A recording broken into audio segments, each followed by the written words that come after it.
বাড়িতে এসে ভাবলাম যে আজকে পিৎজা বানাবো। তো হাতের কাছে যে সমস্ত সবজিপাতি ছিল সব কিছুই ঝটপট কেটে নিয়েছি, আর এদিকে এখন নিয়ে নিয়েছি পিৎজা বেসটা। তো তারপর বেশ কয়েকটা সস মেয়োনিজ মিশিয়ে আমি যে টপিংটা হয় সেটাও করে নিলাম। এখানে যা যা সবজি পেয়েছিলাম দিয়ে দিয়েছিলাম, তার সাথে বাড়িতে আজকে চিকেনও হয়েছিল।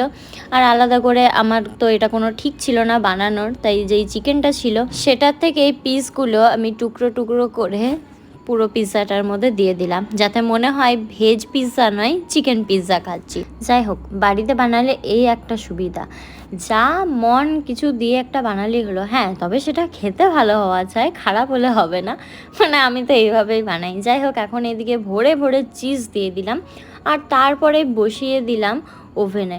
আর এর আগে যতবার আমি পিৎজা বানিয়েছি না, ভুল ভালভাবে বেক করাই সেই জিনিসটা খেতে ভালো হলেও পাঁপড় ভাজা হয়ে যেত।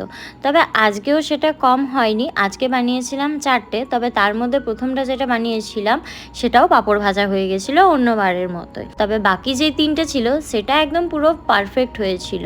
সেকেন্ড যে পিৎজাটা আজকে বানিয়েছিলাম সেটা যখন পারফেক্ট হলো তখনই বুঝে গেলাম যে এইভাবে বানালে পারফেক্ট হবে। যাই হোক, পিৎজাগুলো দেখতে যতটা সুন্দর হয়েছে না, খেতে তার থেকে আরও বেশি ভালো হয়েছে। আমি বানিয়েছি বলে বলছি না, সবাই তাই বলেছে। যাই হোক, ভিডিওটাও তাহলে এখানেই শেষ করলাম আজকের মতো। টাটা।